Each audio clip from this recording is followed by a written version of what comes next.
Hi, hello friends. Welcome to Mastermind channel and என் பேரு ஜனனி. நான் MSc MPhil in Computer Science complete பண்ணிருக்கேன் and I qualified for UGC NET exam. So இந்த சேனலை start பண்ணணும்னு நினைக்கிறதுக்கு ஒரே மோட்டிவ் என்னன்னு பார்த்தீங்கன்னா யாரெல்லாம் நெட் எக்ஸாமுக்கு ப்ரிப்பேர் பண்ணிட்டு இருக்கீங்களோ நீங்களாம் கண்டிப்பாக கிளியர் பண்ணணுன்ற ஒரே ஒரு நோக்கம் தான். அண்ட் இன்னொரு இம்பார்ட்டன்ட் திங் என்னன்னு பார்த்தீங்கன்னா நான் வந்து நெட் எக்ஸாமுக்கு ப்ரிப்பேர் பண்ணிட்டு இருக்கும்போது ரொம்ப சஃபர் ஆயிருக்கேன் ஃப்ரெண்ட்ஸ். எப்படின்னா இப்போ யூடியூப்ல போய் நான் ஒரு நெட் ரிலேட்டட் வீடியோஸ் எனிதிங் நான் சர்ச் பண்ணும்போது எல்லாமே இந்த டாப் மோஸ்ட்ல வந்துட்டு ஹிந்தி லாங்குவேஜ் ரிலேட்டட் வீடியோஸ் தான் எனக்கு வரும். அண்ட் தென் வந்து இங்கிலீஷில் வரும். அண்ட் மோஸ்ட் ப்ராபபிலி தமிழ் ரொம்ப கம்மியாகவே வரும். ஸோ இதனால நான் ரொம்ப ஸ்ட்ரகிள் ஆயிருக்கேன். எப்படின்னா எனக்கு ஹிந்தி சுத்தமாக தெரியாது. அண்ட் இந்த ஒரு இது இவர் யாருக்கும் இருக்கக்கூடாது, யாரும் இந்த சுச்சுவேஷன் ஹேண்டில் பண்ணக்கூடாதுன்னு நினைக்கிறேன்.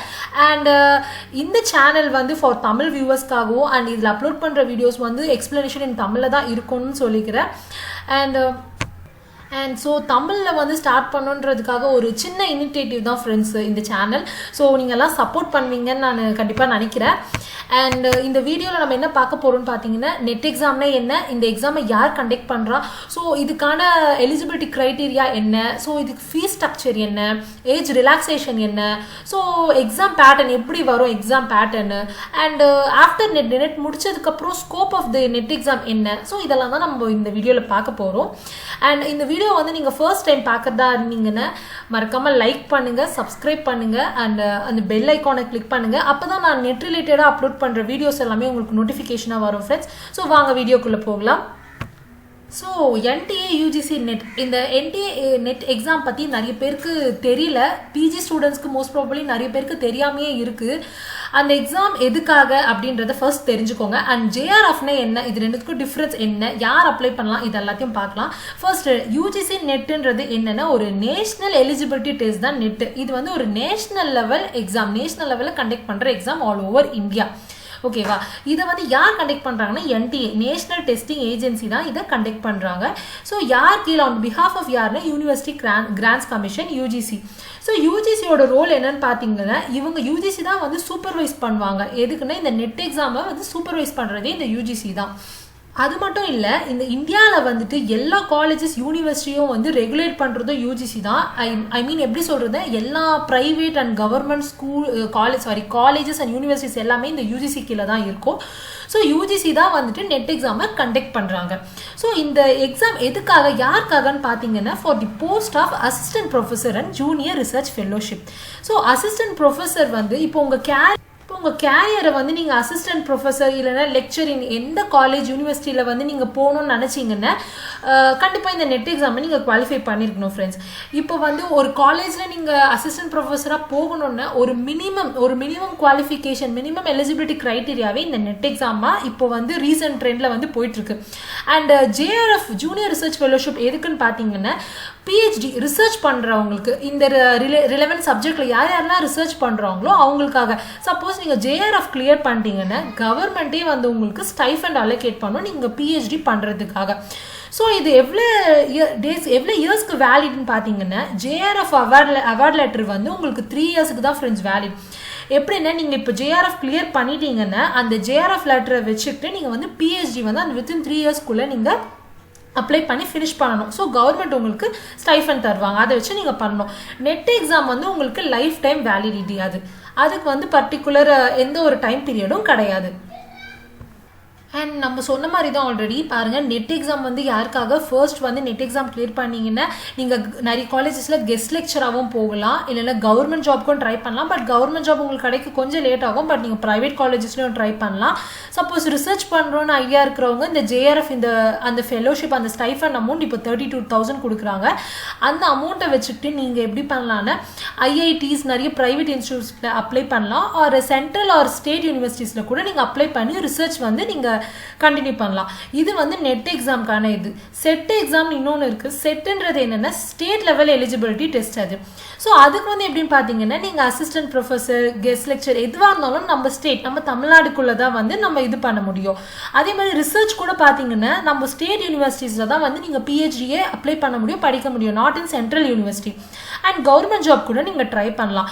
ஸோ இப்போ செட் கிளியர் பண்ணால் நீங்கள் வந்து இந்த தமிழ்நாடுக்குள்ளே வந்து எந்த டிஸ்ட்ரிக்டில் வேணாலும் நீங்கள் வந்து அந்த செட் சர்டிஃபிகேட்டை வச்சுக்கிட்டு நீங்கள் ஒர்க் பண்ணலாம், அப்ளை பண்ணலாம் for the post of assistant professor. NET வந்து கம்ப்ளீட் பண்ணிங்கன்னா எல்லா ஸ்டேட்ஸ்லையும் அப்ளை பண்ணலாம். இப்போ எப்படின்னா நீங்கள் சப்போஸ் சென்னையில் இருந்து நெட் எக்ஸாம் கிளியர் பண்ணிட்டீங்க, சப்போஸ் நான் இப்போ போய் பெங்களூரில் போய் ஒர்க் பண்ணணும்னு நினச்சாலும் அது நீங்கள் பண்ணலாம். ஏன்னா இது நேஷனல் லெவல் எக்ஸாம்ன்றதால அது ஒரு அட்வான்டேஜ்.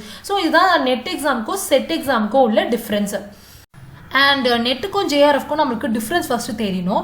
எப்படின்னா நெட்டோட கட் ஆஃபும் ஜேஆர்எஃபோட கட் ஆஃபும் வந்து ஆக்சுவலி வேரி ஆகும். எப்படின்னு பார்த்தீங்கன்னா இஃப் சப்போஸ் வந்து அவங்க கட் ஆஃப் வேல்யூ வந்து ஒரு 52 ஃபார் நெட்டுன்னு செட் பண்ணுறாங்க, ஜேஆர்எஃப்க்கு ஒரு 55 செட் பண்ணுறாங்க.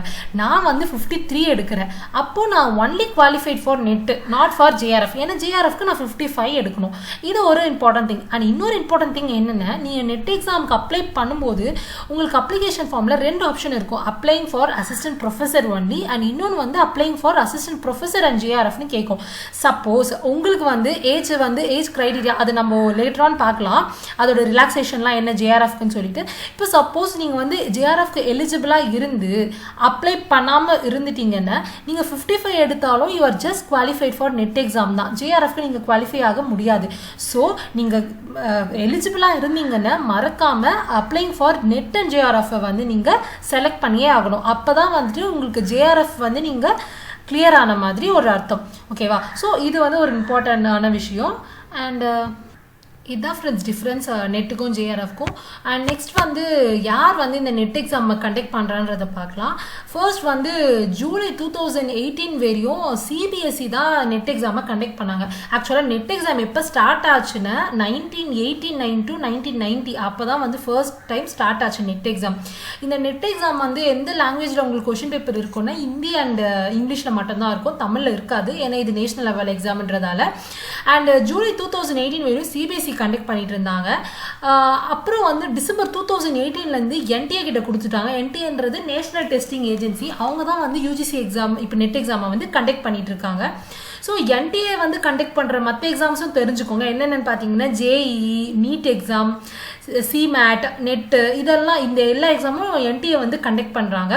ஸோ இவங்க வந்து இப்போ கண்டக்ட் பண்ணுறதால என்னென்னா ஆன்லைன் மோடில் இருக்குது. இதுக்கு முன்னாடிலாம் வந்து ஆஃப்லைன் மோடில் இருந்தது, ஓஎம்ஆர் ஷீட்டில் எழுதிட்டு இருந்தாங்க. பட் இப்போ ஃபுல்லாகவே ஆன்லைன் மோட் தான்.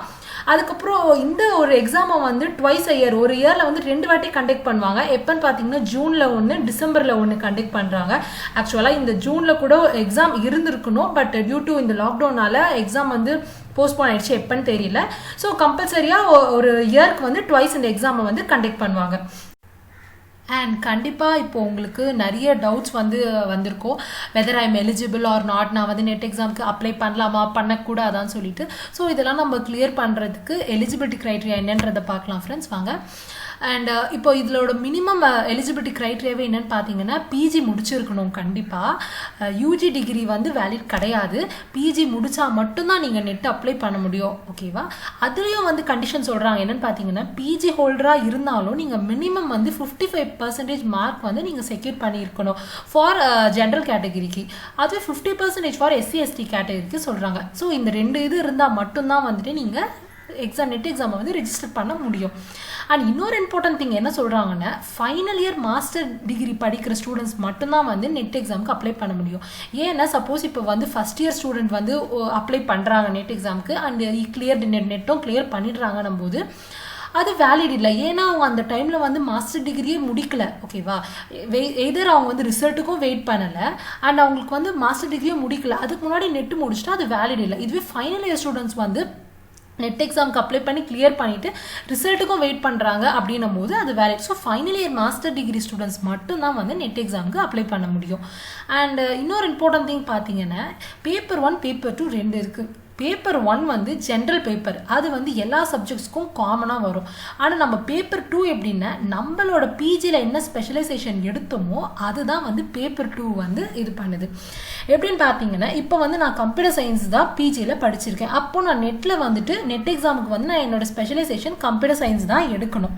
ஓகேவா? சப்போஸ் வந்து உங்களோட நீங்கள் பிஜியில் எடுத்த சப்ஜெக்ட் வந்து அந்த லிஸ்ட்டு நெட்டோட சப்ஜெக்ட் லிஸ்ட்டில் வந்து கவர் ஆகலைன்னும் போது நீங்கள் என்ன பண்ணலான்னா அதோட ரிலேட்டட் சப்ஜெக்ட்ஸ் எடுத்துக்கலாம். இப்போ எப்படின்னா அலைட் எடுத்துக்கலாம்.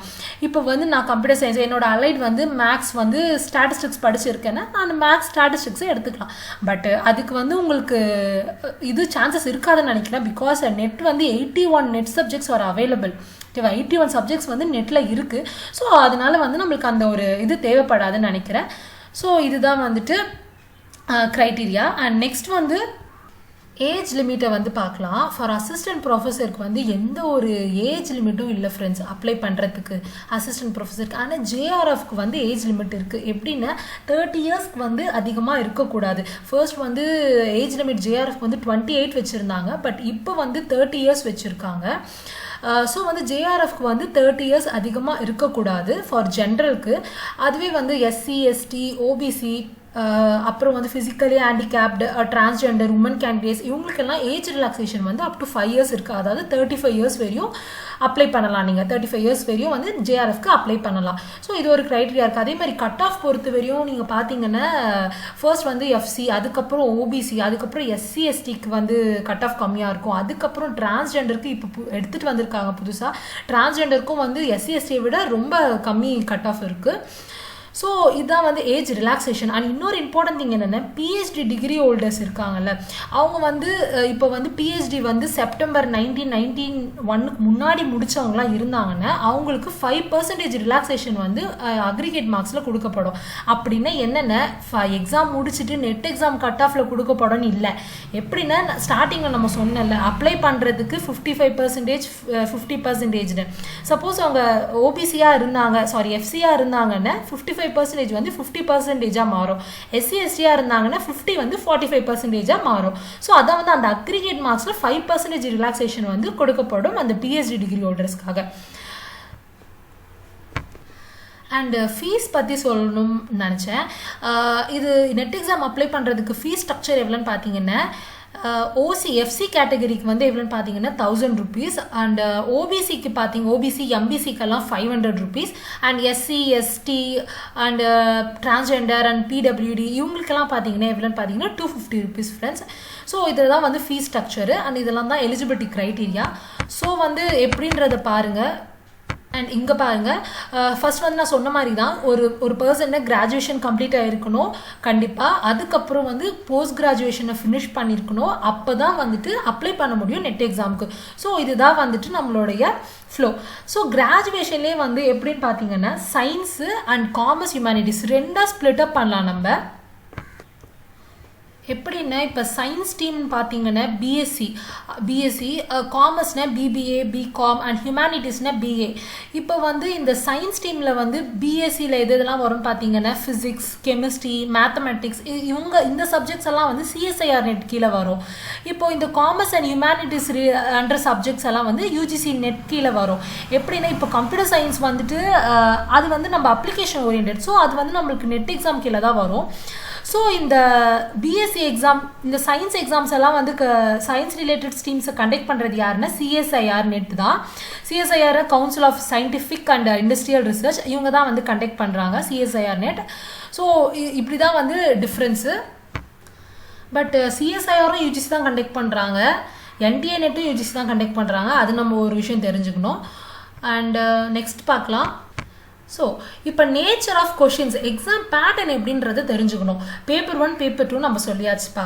ரெண்டுமே வந்துட்டு எப்படின்னா அப்ஜெக்டிவ் இன் நேச்சர். உங்களுக்கு ஒன் வேர்ட் டைப் தான், ஐ மீன் மல்டிபிள் சாய்ஸ் கொஷின்ஸாக இருக்கும். 4 ஆப்ஷன்ஸ் இருக்கும். அண்ட் இன்னொரு சந்தோஷமான விஷயம் என்னன்னு பார்த்தீங்கன்னா இதில் நெகட்டிவ் மார்க்கே கிடையாது. ஸோ இன்கரெக்ட் ஆன்சருக்கு இதுக்கு நெகட்டிவ் மார்க் கிடையாது. ஒரு கொஷனுக்கு வந்து நம்மளுக்கு 2 மார்க் வரும். பேப்பர் 1 பேப்பர் 2 ரெண்டுத்துலேயுமே ஒரு கொஷனுக்கு வந்து நம்மளுக்கு 2 மார்க் வரும் ஃப்ரெண்ட்ஸ். அண்ட் இந்த பேட்டர்னை பாருங்கள். பேப்பர் 1ல் நம்பர் ஆஃப் கொஷின்ஸ் 50 இருக்கும். ஸோ 50 × 2 ஒரு கொஷனுக்கு 2னா 50 × 2 100 மார்க்ஸ். பேப்பர் 2க்கு 100 கொஷின்ஸ் 100 × 2 200 மார்க்ஸ். ஸோ டோட்டலாக 150 கொஷின்ஸ்க்கு 300 மார்க்ஸ். ஸோ உங்களோட டைம் எப்படின்னு பார்த்தீங்கன்னா 3 hours உங்களுக்கு கண்டினியூஸாக இருக்கும். பேப்பர் 1 பேப்பர் 2க்கு எந்த ஒரு கேப்புமே இருக்காது, கண்டினியூஸாக எக்ஸாம் இருக்கும். ஃபர்ஸ்ட்லாம் வந்து பேப்பர் 1 பேப்பர் 2 பேப்பர் 3 கேப் இருந்தது. இப்போ எந்த ஒரு கேப்புமே இல்லை, கண்டினியூஸாக 3 hours, தட் இஸ் 180 minutes. ஓகேவா? ஸோ ஷிஃப்ட் 1 ஷிஃப்ட் 2 2 ஷிஃப்ட்டில் நடக்குது. ஒன்று வந்து 9:30 to 12:30, இன்னொன்று வந்து 2:30 to 5:30.